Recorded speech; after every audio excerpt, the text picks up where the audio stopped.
Hello, everyone, and I am very happy that you've joined us for another exciting edition of the Shiny Developer Series.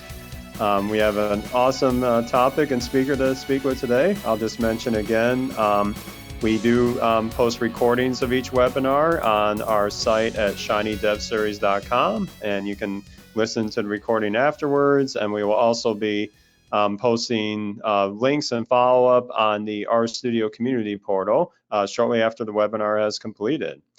So today, as always, I want to thank Curtis Gethard from RStudio for helping me organize a lot of the arrangements here and getting our webinar kicked off successfully. And I'm very pleased to be joined by Nick Strayer to talk about his uses of JavaScript and his Shiny application work, as well as some of the awesome packages he's been developing.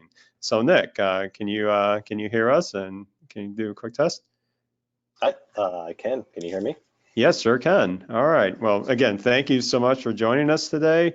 And we always like to start off these webinars with a little bit about your background and how you got started with Shiny. And let me just also mention for the audience listening, if you have questions that you'd like to ask myself or Nick, please feel free to use the chat and send your questions in. We'll be glad to answer them as we go along. So Nick, why don't you first start us off with a little bit how you discover Shiny and what was it like to learn that, and some of the experience you have with that. Yeah, so just kind of clarifying my position so people have a little bit of context. I'm a PhD candidate in biostatistics at Vanderbilt University right now. And so my Shiny kind of story starts, I think, how a lot of people's Shiny story starts, which is I was developing a model for my undergraduate thesis research. And it basically was a big model that had a bunch of input parameters, and it simulated an ecosystem. And I was trying to kind of convey what was going on in the model to my advisor, who was not very R savvy. And I'd heard about Shiny, and I said, maybe I'll just put this in a Shiny app. And it took me about 5 minutes, and I had, a custom, drag a little slider to change a parameter, and it would put a nice plot out that showed the results, and that got me hooked. And I tweeted about it at the time, and Hadley Wickham retweeted it, and it was like probably the most exciting moment of my life. And so since then, I've been, digging into Shiny as much as I possibly can. That's great. And sounds like you've also done some awesome work in some previous roles around visualization and a little bit hands-on with JavaScript itself. So maybe you could expand a bit about some of your previous experiences and how that helped you learn things. Yeah, so my first experience with JavaScript started when I was in undergrad. I did a research internship at the University of Michigan in their School of Information, and specifically a human-computer interaction department. And so I was on a research project that the goal was to build an interactive visualization of some results from a online test that we had run. And so I had heard about D3, which is a JavaScript visualization library before. And so I heard, we need you to make an interactive visualization. And so I immediately stubbornly decided that I was going to learn D3, even though I'd been told it was, a little bit, maybe a little bit harder than might be typical. So I spent a whole summer reading books on using D3 for visualization. And then basically, once I had learned that, I started trying to use it in every kind of situation I could. And then, so that ended up with me kind of taking data in and using R to kind of clean data sets, from open data portals or something like Kaggle, and then putting interactive visualizations online, tweeting about them, and, kind of just getting my feet wet with all sorts of basic JavaScript visualizations. And then that turned into a little bit of work. I worked at the New York Times in their graphics department. And for those of you who don't know, the New York Times used to employ the guy that created D3, Mike Bostock. And so it was kind of like the D3 mecca in my mind. And so when I got there, I learned a ton from a lot of people that are just unbelievably good at JavaScript visualization.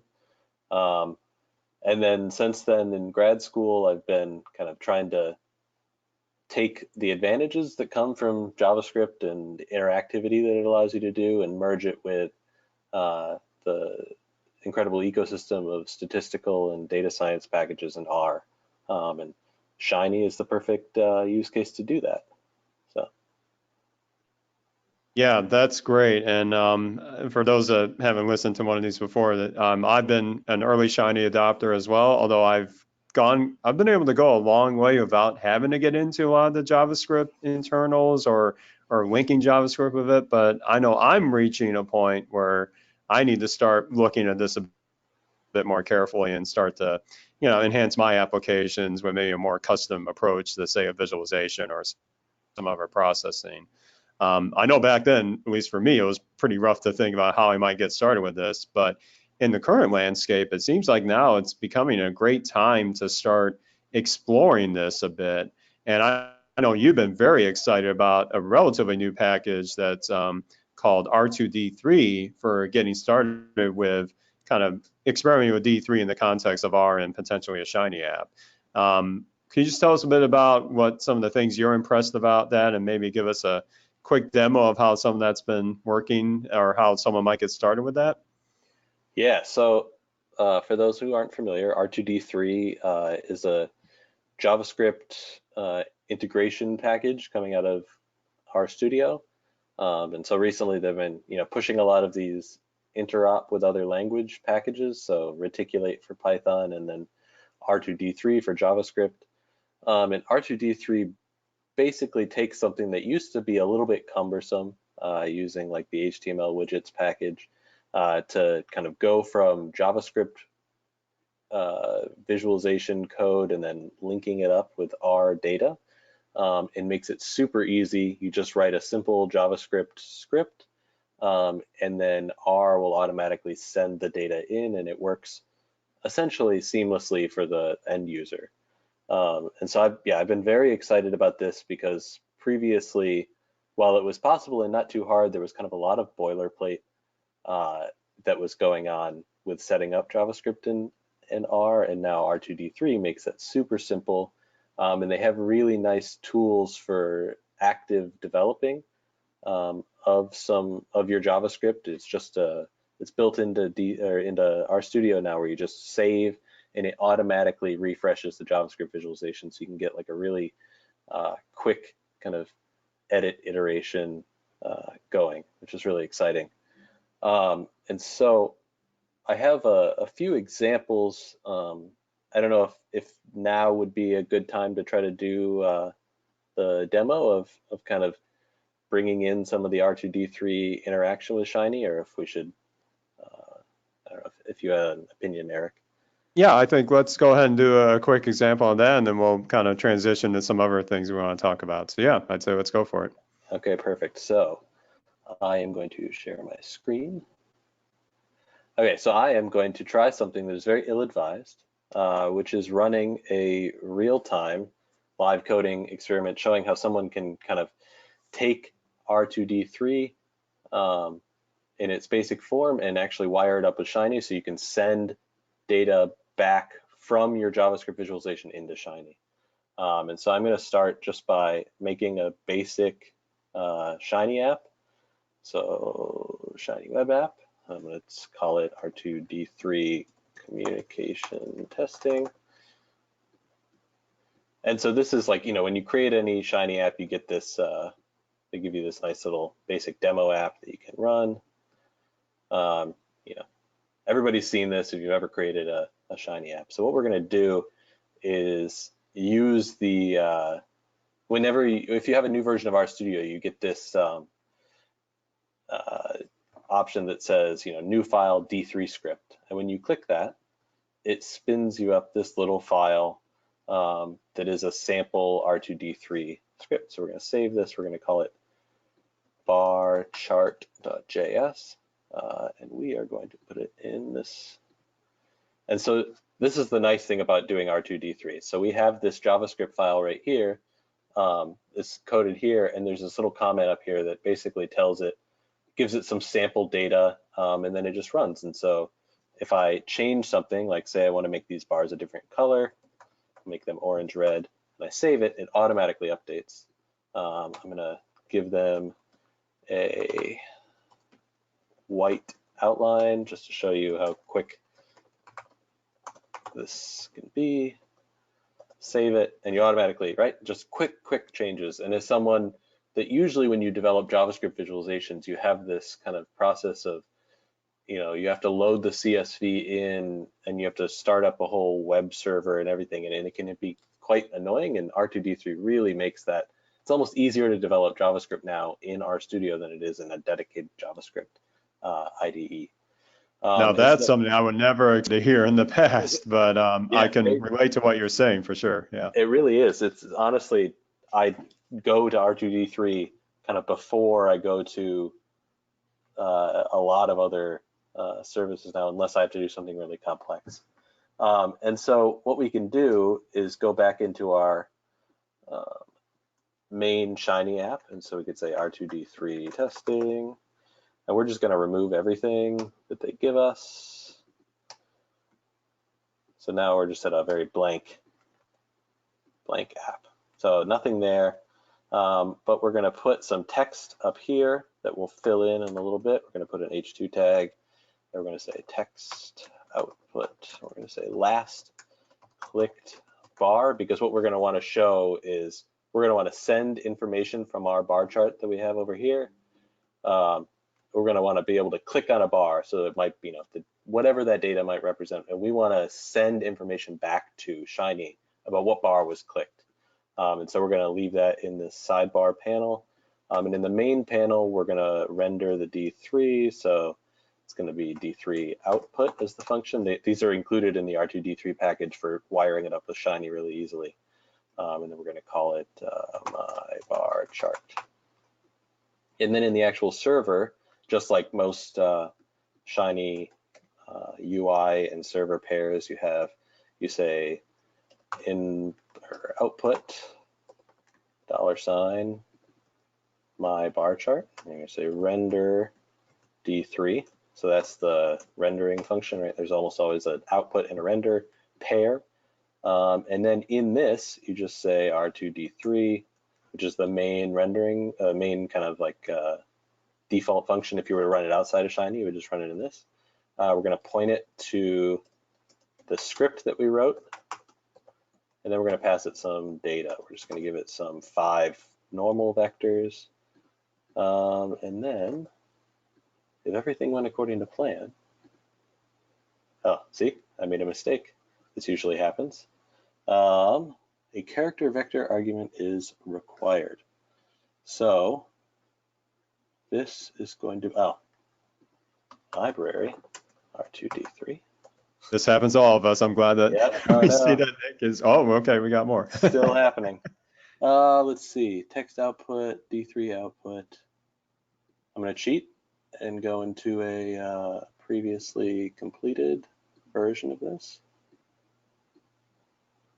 And we will see where things have gone wrong. Text output, D3 output. Let's just copy this guy.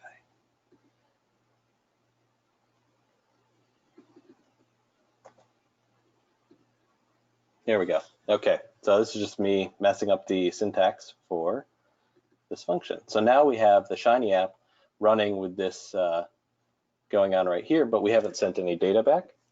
And so what we can do is go back into our JavaScript here, and then we're going to say on click, which is how you use D3 to bind kind of a event. So you might have like on mouse over, on mouse off, but we're going to do on click. And for each of these bars. So once we click a bar, we're going to have information available about the data that went into that bar and then the index of that bar. So we're just going to send back the information on what bar was clicked. So we do shiny.onInput change, and we're going to call this input user clicked bar, and then we're going to send it a string that says user clicked bar I. So we're going to save that. And then we're going to go back into our actual server here. I'm going to say output last clicked bar. So that's this text output that we created over here. And then we're going to say render text, and then just make it input $, whatever we made this. So user clicked bar.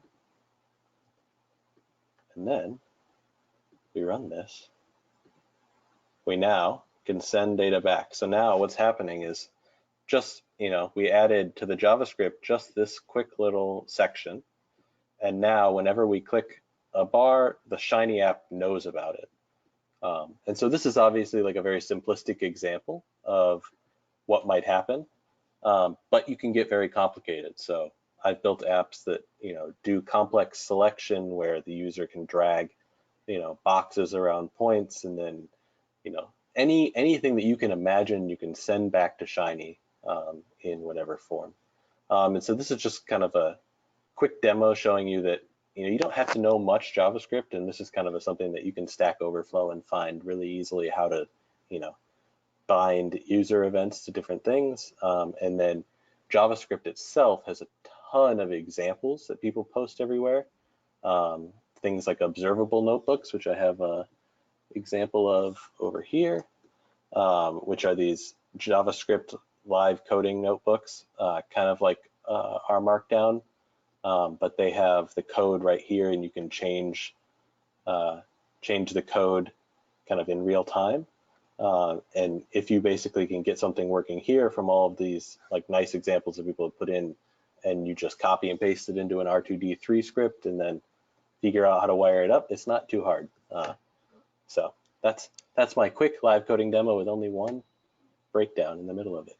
So. Well, that was amazing in many levels. What it's showing me is that it seems like this is a great time to start experimenting with some of these technologies. D3 has gotten obviously a lot of attention, and it's a big player in the visualization interactivity space, and the fact that now we have this great bridge to augment that with Shiny apps and getting it bootstrapped off the ground fairly easily with R2D3, I think that's a really promising development for a lot of us that are getting into this for the first time. I know you've been, in fact, one of the reasons I've heard about, some of the work you've done previously is that you've done some excellent work in one of the packages you maintain in open source called Shinysense that wraps a lot of interesting JavaScript utility or functionality. For those that aren't, and let me also just say, for those that are listening, if you have questions for Nick or myself, please send them into the question panel or the chat, and we'll be sure to answer them. But maybe, Nick, you could give us a quick overview of Shinysense, and also you've recently made some really awesome improvements to it, and what was your process to make those improvements, and how what you just showed kind of relates to that? Yes. Yeah, so Shinysense is a package that I have had for a little bit now, and it basically just makes use of the fact that when you have a browser, a modern browser connected to computers, but more specifically, a lot of times to mobile phones, you have access to all of these sensors. And so, on a given typical phone, you have gyroscopes, you have accelerometers, you have a camera, you have microphones, and they have a touch screen. And so Shinysense, the idea is to, quote, give Shiny senses, right, to sense the world around it. So it's just a series of Shiny modules that can be used in your Shiny app to kind of allow it to take data from the world around it that wouldn't, usually be there. The very first function that I made for it was this thing called Shiny Swiper, which embeds a swiping card into a Shiny app. So you basically just say, you wrap whatever UI you would normally have with Shiny Swiper UI, and then you would, the actual reactive output from the server side is a message saying the user swiped right, the user swiped left, the user swiped up, and the user swiped down.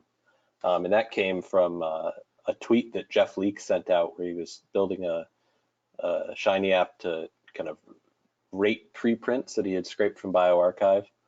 And he said, this would be great if it was like Tinder, which is an app that you swipe cards to basically say if you like something, you don't like something. But we wanted to do it for abstracts. And I figured that I could do it because I knew JavaScript, and it turned out to not be that hard. And so once that was put in, things just kind of snowballed from there, because I realized that it's pretty easy to bind all of these inputs to JavaScript. And then since it's pretty easy to communicate back and forth with Shiny and JavaScript, all I had to do was kind of make a wrapper and then send it away. And so, yeah, this is the I recently updated the package to 0.2 because I made some breaking changes. But I certainly wouldn't call it, I wouldn't give it a major version yet. But the new package has some nice demos that I put in, because I think that with Shiny, a lot of times it's hard to kind of see how you would actually use something. So I actually have a few demos in the new version. And so right now the package is only on GitHub. I haven't put it on CRAN. So you do dev tools, install GitHub, demonstrator, Shinysense. To install it, it's obviously already installed on my computer. And then we have this run demo function. And the run demo function will allow you to spin up little Shiny apps that can demo the different functions that are in it. And so I figured I would demo a couple. So the first one is Shiny Drawer. And this is meant to kind of mimic those. There was a New York Times article, gosh, a few years back called "How Did Obama Do? Can You Guess It?" And so they had these line charts, and the line charts weren't all the way filled out. And then they said, draw how you think this went. And then they filled in the actual data. And the idea was to let you compare how you thought something was to what the real example was. And then they took back that data and said, you compared to the average guess. And so I figured I could make that in Shiny pretty easily, because it seemed like a kind of an interesting example. And so that's what this does. It's basically just like a typical plotting function that you would get, except for instead of plotting just the data, you give it a draw start. And this says, obscure all the data from this x-axis point on. And then so users can draw, say like, I think it does this. And then it will fill it in and say, nope, it did this. But the nice thing is that it gives you all of those values down here. And so you can do whatever you want with that. I've seen some examples of people using it in classrooms where, they're teaching about predictive modeling. They say, like, how do you compare to the model? So they have the students draw it, they aggregate all those students' scores, and then they compare it to like a predictive model that they had generated. So that's one example. So that's touch, of the senses. That's the touch sense. We also have a similar one that uses that same touch. This one I think is a little bit more of an advanced example, but this is based on the idea of some people saying, like, hey, if I am a Bayesian statistician and I have a prior that I want to put on some thing, a lot of times non-experts might have a better idea of what the prior is, but they don't, know how to put that into parameter form. So this was kind of an experiment to see, can we have someone draw a prior and then actually fit that drawing to a real prior so that it can be used in a model. And so if you are a Bayesian, you might draw this. So we drew this and it says, this is the closest beta prior that we could fit to that. And then the idea is, this is just an example of what you could do with some of this input data using Shiny to fit more complex things to real info. So like the other one, this has all of the code. So if you want to actually take this and customize it to fit your use case. And then That's really cool. I didn't realize you had that example in there, and I'm really happy. I might actually use that for some work projects. That's really yeah, cool. yeah, I put it in yesterday. I had built it a while ago after a talk that I gave at USAR 2017, and I recently updated everything, and so I figured I would put it in as one of the demos. And then the last demo that I'll give, a lot of the demos use like accelerometer data, and that doesn't work particularly well for a screen share because you have to actually see somebody move the thing around. But this one, you'll see, oh, it actually doesn't show. Well, if you could see all of the stuff that my screen was showing, it gave me a pop-up asking if I want to allow RStudio to use the camera on my computer, and I'm going to say yes. So now you can see me, and this is Shiny Viewer, and this basically lets you take a webcam. So if you're on a phone, there's a little button that says flip to the back and flip to the front, and it lets you take a photo, take the photo, and it sends it back to Shiny. It's a wonderful photo of me. So take all these photos, and the idea with this was that there's a lot of, deep learning image recognition going on with image recognition, and it's really easy now to link those deep learning models with R using the R version of Keras that RStudio has been putting out. And so this, the idea was to make it easier for people to actually do useful things with the Keras model in a Shiny package. There are other examples that, like I said, don't really work that well in terms of showing, which is movement data. I actually had example, let's see, I'm gonna pull it up on Twitter. I made a spell casting app using the mover example recently, and it used, so you basically use a Shiny app that had a Keras model trained on spell casting, and you could cast, not quote Harry Potter because I'm not allowed to say that, but apps. And then I noticed recently that actually official app came out a year later that looks mighty suspiciously similar. But the idea is that you can gather training data for different models, and then also test out the actual models in real use cases. So that's the basic gist of Shinysense.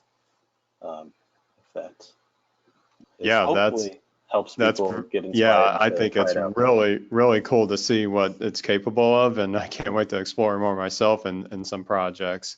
But I wanted to transition a little bit to kind of some of your philosophy and how you've been developing these, and in particular, some of the advice you might have for somebody that's probably new to this and they're wondering, well, when do I need to kind of bring the full capacity, the full power of, say, customized JavaScript to say the Shiny app I'm making?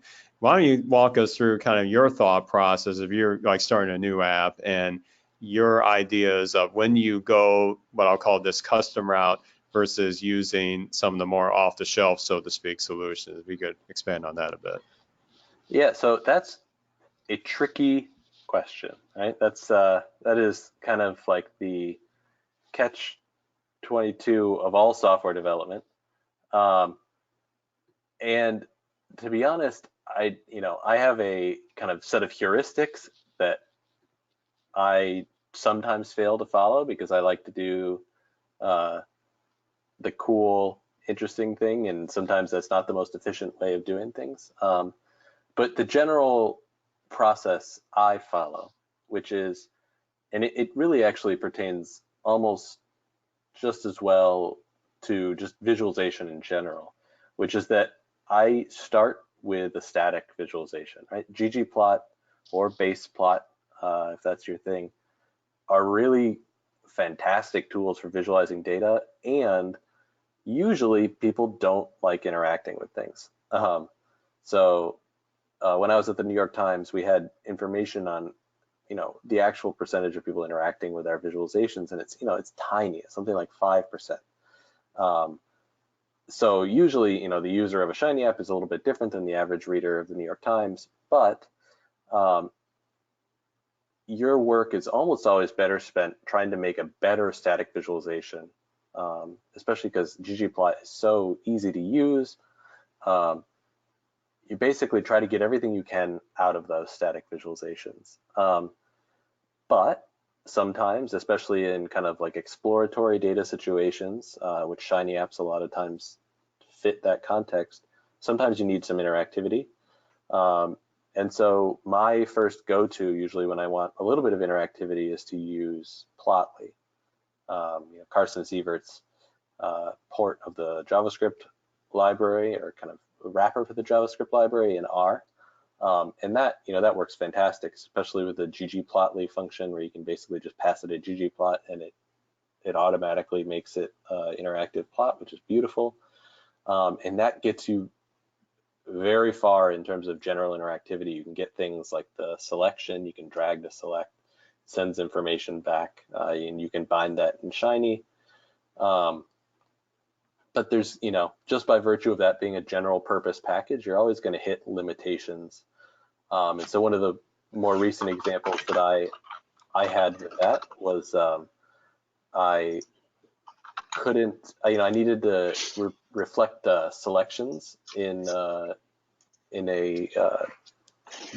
visualization that I had, but with the way that Plotly works, it does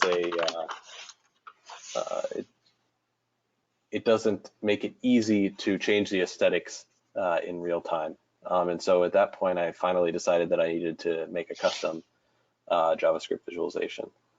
And so really probably 95%, 99 for most people, don't need custom JavaScript visualizations. And especially because JavaScript is tricky to learn. If you don't know it, it's, the amount of effort you have to invest in learning it can sometimes not be worth trying to find a good package. But there are a few examples, I think, of where JavaScript really does shine in these interactivity contexts, which is JavaScript is actually faster than R most of the time. There's some examples where somebody's optimized the R code really well with like C++ in the background, but JavaScript is really fast, and that's because, Google started optimizing it because the faster they made JavaScript, the faster they could sell people ads. And so if there are calculations that can be done on the fly that really pertain only to the visualization, keeping that in JavaScript is a really good idea. It also selfishly means that the computational load is taken off of Shiny and put on the user's browser, because JavaScript all runs in the browser.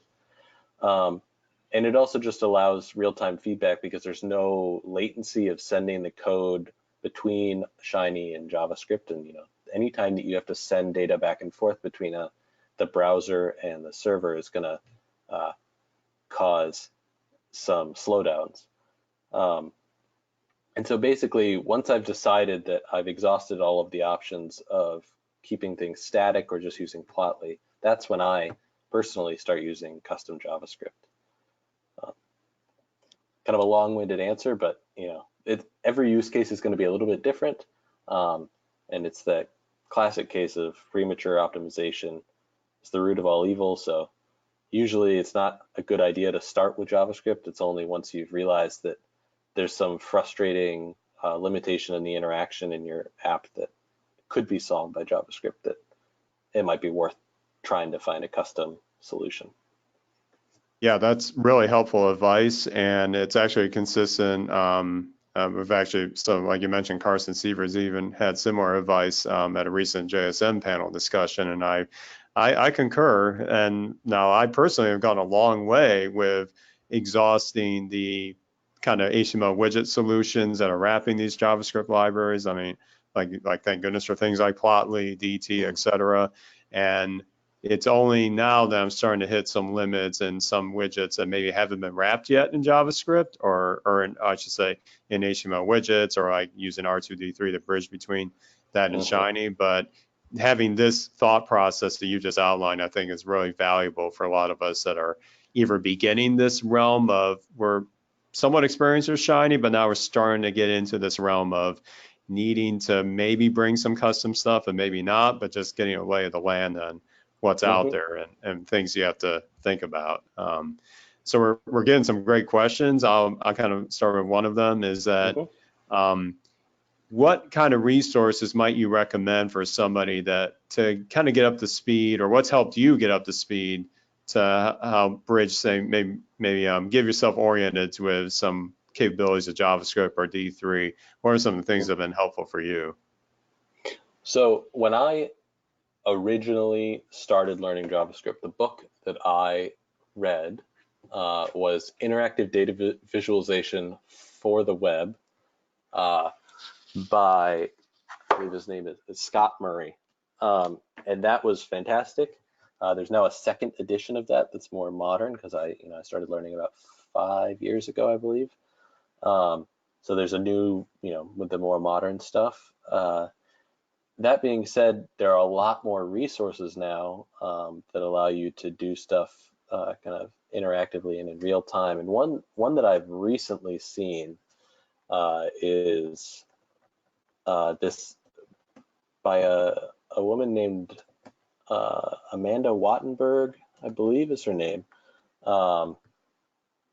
She has this really fantastic like full stack JavaScript visualization course / book that she has recently made. And I think that honestly, if I was starting with JavaScript now, and especially with D3, that's probably where I would start out with. Amelia Wattenberger, excuse me, I gave her name wrong. And we can post a link to this in the future, but she's been doing some really great stuff, kind of teaching D3, and I use D3 and JavaScript visualization kind of interchangeably, although D3 that's kind of like saying visualization in R is the same thing as ggplot. But for all intents and purposes, D3 is kind of the most custom way of doing it. But this new resource that Amelia Wattenberger has put out does a really good job of kind of giving you the lay of the land of kind of what's going on, because there's a lot of different functionality and kind of more kind of like conceptual differences between something like ggplot and D3. And so she does a really good job doing that. And then also just examples. And I know, as someone who has been a beginner many times and many things, it's very frustrating when someone just says like, read the documentation or read the examples, because it's really hard to get an idea if you don't have any idea of what's going on.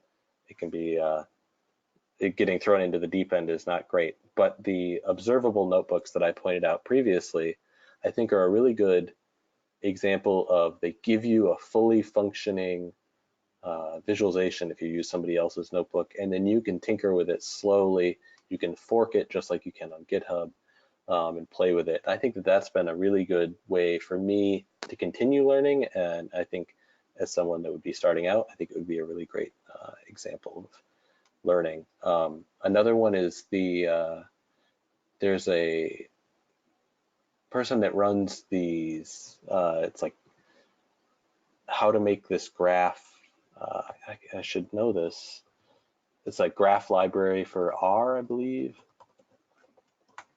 And he started doing the R graph gallery. Yes. Oh, yes. So our graph gallery is great, and the same person, it might be a group of people, I'm not sure, has one for D3 as well. And so I think that is a great resource of, I know how to make a histogram in D3 or in ggplot, but I want to know how to make it in D3. I think that this is a great example because, he has the same categories and you can click on it and it'll give you these nice examples. So I think once you start with something like a more guided book to kind of really get you into the basics, so you actually understand what different things mean, then by virtue of JavaScript being such a big language, there are just a ton of examples out there for people to learn from. and then just breaking stuff, right? You're going to break stuff. As people have seen already, I break stuff still all the time. So yeah, just diving in, and then you can basically do anything that you want to. It's just a matter of how much time you put into it. So Yeah, that's really helpful to get your insights on that. And I know as somebody that, again, even though I've been using R for probably longer than I should say, many years, the world of JavaScript has always felt like this mystical world of so many things out there, so many tutorials, so many, examples. But getting kind of this curated list from you, I think kind of, at least from my standpoint, demystifies where to start and it gives me a good launching point.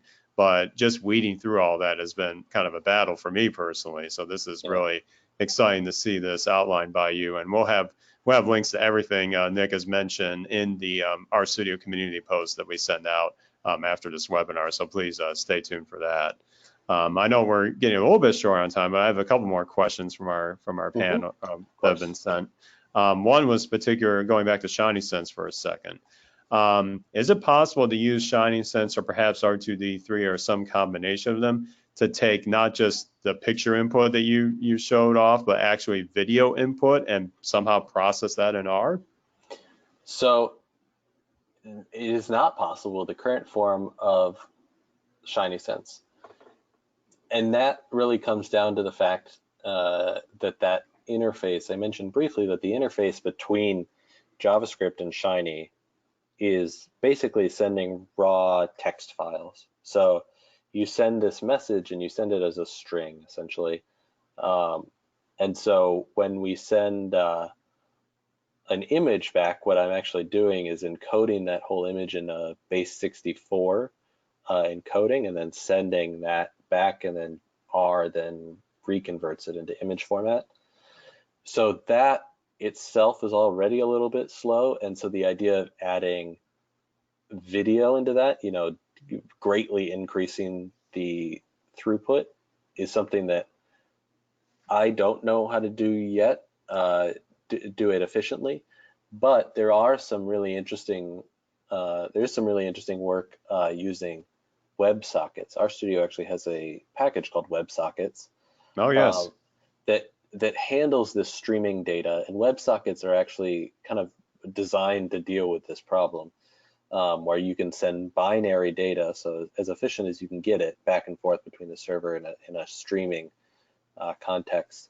In the WebSockets package for R, in the little bit that I've explored, it seems like it handles this streaming context well. And so that's something in the future I'm going to look into.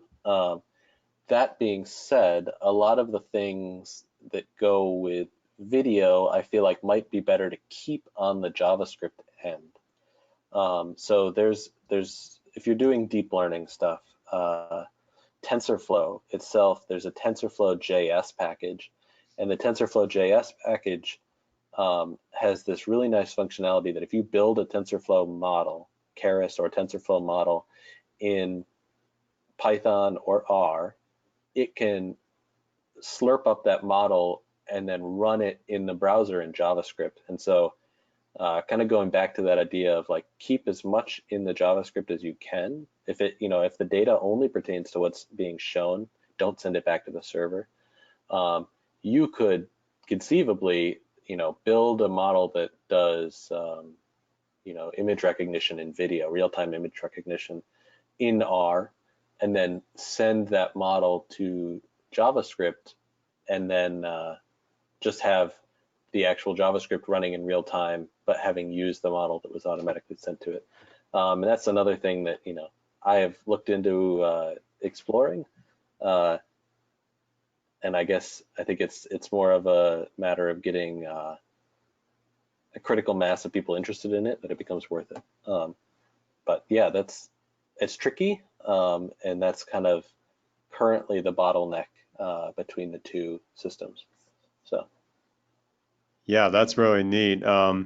As somebody that does a lot of kind of video and audio processing, of course, outside of JavaScript, I can only imagine how complex that's going to be to make all that seamless. So we got a couple other great questions here. One is saying, I'm fairly comfortable with JavaScript and I'm looking for a good starting point to integrate JavaScript with Shiny. However, I don't have a specific idea in mind. Does your package, Oh. or perhaps you know of other packages that have more maybe simple kind of feature requests that maybe a first-time contributor can maybe get into? What are your thoughts on that? That is a good question. Let me see. I have, as any good open source project does, I have a whole list of issues on Shinysense.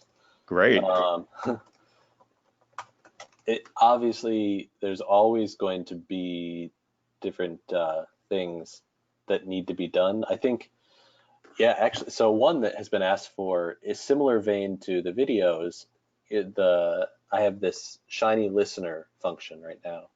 And what Shiny Listener does is it listens to the audio that you record, but you record for like 2 seconds, and then it returns the frequency distribution back to Shiny. So it says, here's the fast Fourier transformed version of your recording.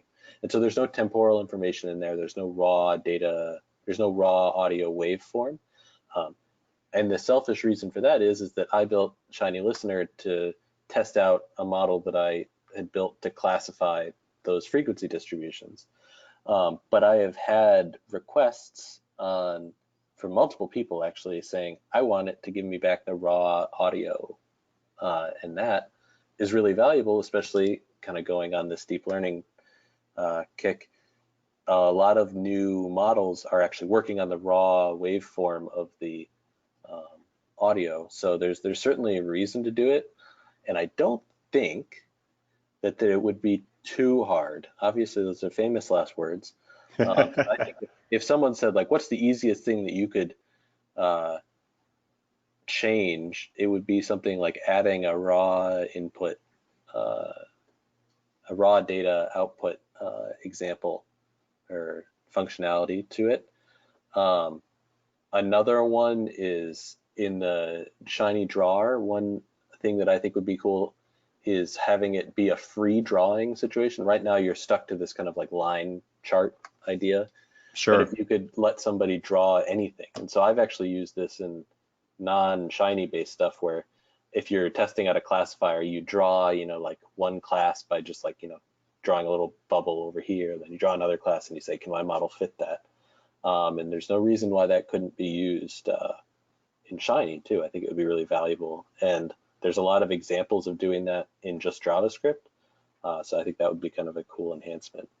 And those are all selfish things, right? That's my package. I'm sure that there are lots of examples of people that need different things. And one point that I think is valuable for this, maybe the people in this webinar, maybe not the exact people that this pertains to because they're clearly interested about JavaScript itself. But I think that this really nice time that we're in for how easy it is to make JavaScript visualizations is nice because we're going to be able to have hopefully a proliferation of packages that make these like single-use bespoke charts. Somebody might have a single example that doesn't really fit into the isn't worth a full pull request to something like ggplot or plotly. But they have a chart that they use that might be interesting to other people, and they could build like a one-off package that does just that. And so I think that that's kind of cool. You might have a type of chart that you like to make in JavaScript. Like be it an example that I use actually a lot is labeling. Putting labels in the correct place on scatter plots. Oh yeah, that comes up a lot of work too. Yeah. So I have internal packages for my lab where you can actually, I can show this real quick. I know we don't have that much time, but I will just demo one thing really quick, which is this. So this is actually a app that I've made. Oh, is it not showing? It's not showing yet. Yeah. Okay, there we go. Sorry. There we go. This is an app. This is a Shiny app, and everything that you see is custom JavaScript. And so the example that I will use, watch me break it now, is So we have people that, say they want, oh, I apologize, these plots. So we make a network plot. They can select data, doing other stuff over here. But one of the things that people have wanted is, they want to take a plot and make a figure for a publication. And so we added this export mode, which you just click this and it turns on these callouts, and people can actually just select and drag them around, because they're going to overlap. And then once they've done that, they can download the plot. And so something like that, little kind of one-off examples like that, where like that functionality is not going to be really worth directly putting into something like ggplot, although there are actually really good examples. But something like that, wrapping that up into a package, I think would be a really good way to start. And if anybody wants to do that and they don't actually know where to start, they should feel free to contact me via Twitter or my email, or basically any way that they want to. And I would be more than willing to help, because I think that there are a lot of people that are really good at JavaScript, and probably a lot better than me, that have really good ideas, and I want them to share those with the world. Yeah, that's really excellent work, and I think you presented that project, or at least parts of that, at the recent RStudio conference. So we'll definitely have a link to I did, your yes. repo on that in the episode post that we'll send out too. Yeah, so we're getting a little bit short on time. We have a couple more I think we can knock out quick. Yes. You had mentioned early on in our webinar about some of your work with the New York Times. Question was, what kind of interactions do the 5% or so of people that use interactions that the New York Times engage in? Do you have any thoughts on that? It's mostly really simple things. It's like mousing over plots. So something like there might be a plot that is a scatter plot, and if you mouse over something, it gets, it says like what this data point is for. It's stuff like that, which is actually why there's an active push, at least there was when I was there 3 years ago, so things might have changed, to kind of, if you're going to have a plot that has interactivity, never make the full point of that plot need to be accessed by interactivity. So, if there's interesting things, using annotations is really important, because that's what people were doing, is just doing mouse overs. And so the idea is to try to make the interactions for visualizations like that, where they're explanatory in nature, making them just like kind of little bonus things. So that by virtue of that 5% interaction rate, things have changed now where they try to kind of preempt that. But yeah, it's always really simple. You very, very rarely get someone that is going to like dig into what you're doing, which is, an unfortunate situation when you spend a lot of your time doing that. But honestly, sometimes it's just worth it. You spend that time just for that 5%. But it's from a economic standpoint, you have to take that balance. Yeah, I can relate to that in a sense where a lot of the applications I develop are not so much they're going to go over to the entire company, but it's like a very niche group of statisticians. Maybe a few use it at a time, maybe a handful per year. But when they need to use it, it needs to be perfect. So I take a lot of pride in that too. But I can definitely relate to that experience. Yep. Yeah, well, this I've learned so much just in the short time we've had, Nick. I got lots of things I'm personally going to follow up with, and I certainly want to thank you so much for taking the time out of your day to join us. And for those that want to keep up with some of your work, where can they best reach you or keep up with what you're doing? So I think the easiest place to kind of follow what I do work-wise is Twitter. So my handle is Nicholas Strayer, I made it a long time ago, and it's one of those things that I regret. My full name, I don't take myself seriously enough to ask anybody to call me Nicholas. But my Twitter handle does. And so I kind of post a lot of stuff about JavaScript and data science in general there. I also have a blog that I do with Lucy D'Agostino McGowan called Live Free or Dichotomize. So it's just at livefreeordichotomize.com. And that has that's an excellent blog. I will highly recommend it. Very good reading. Yep. So I do some stuff there. That a lot of that stuff is I like to post kind of longer form simulation stuff there. So that's probably if you actually want substantive stuff from me other than, Twitter tweets, that's probably the best place. And then I have a website that I keep moderately updated, which is just nickstrayer.me. And then GitHub, which is nstrayer. But yeah, I have all sorts of internet presences that are somewhat interesting. Oh, I think you're selling so short. They're very interesting to me. But thank you again so much. And I know we're about to wrap up here. I'll just mention again that we welcome your feedback. We will have a post on the RStudio Community portal. You'll look for that hopefully very soon. I will also process the recording of this, and by early next week, we'll have it posted on shinydevseries.com if you want to listen to some of this great insights again. So again, thank you so much for those around the world for joining us for this excellent webinar. And we'll be back in October to talk about the Shiny JQUI package. And looking forward to that. So until next time, thanks for listening.